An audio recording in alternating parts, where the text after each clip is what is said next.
Hello, Tucson. I'm Sophie, and this is Strong Sound. Guess what happened this week? Karima Walker's album, Hands in Our Names, got a beautiful review on Pitchfork. I quote, "One of the record's best moments is the narco-drone folk of St. Ignacio.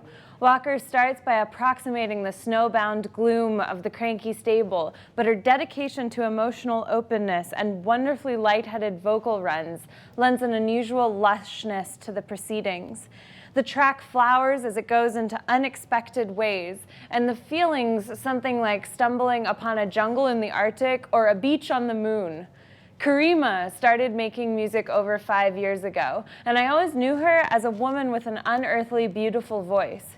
But it goes way beyond that. As one of Tucson's hardest working musicians and as a human with great vision that goes beyond just sound or songwriting, Karima has morphed into a composer and an innovator.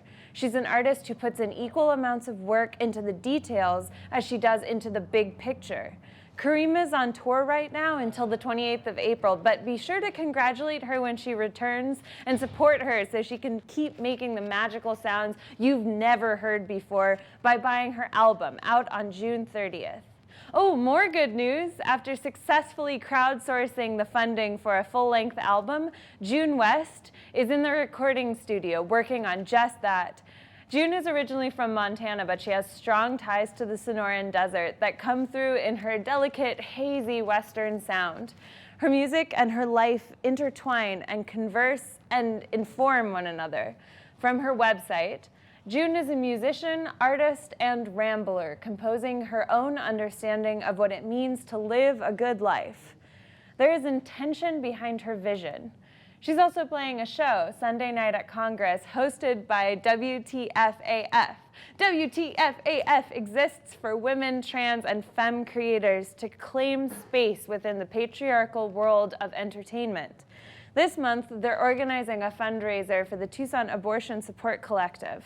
Check them out every Sunday, shining light on different groups of creative women, oftentimes at Club Congress. What else? Let's see. Visual art and music are married in Lano Terrazas, formerly half of the band Mellow Bello, now going solo. Lano is an entirely self-taught creative musician. Her music is electronic and ethereal. It's transportive. Her performances often include a visual element, from projections to light installations. Lano is also the driving force behind last year's Chick Magnet Festival, which showcased art and music from Tucson's community of female artists. Lano seems to embody the philosophy where you don't see it, make it. She created a community of female artists where she saw none, and it gave rise to many other events of its kind. She's also one of the few musicians in Tucson making music that verges on performance art, with attention to visuals and stagecraft. Check this out.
Last but not least, Caterwaul is back. After nearly a year in band hibernation, Brittany Catter's soulful vocals and Take No Prisoners live presence make her an unmissable frontwoman.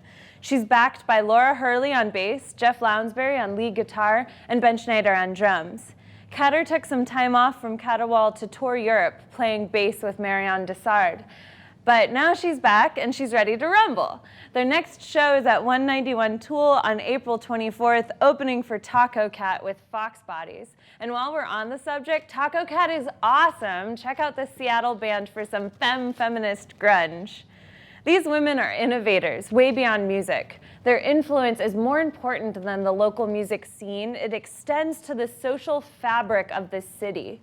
By supporting them and following their lead, every artist can help propel this arts community forward and up. Support local music, buy an album, go to a show, and bring a friend.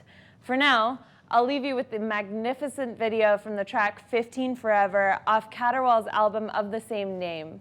I'll see you later, Tucson.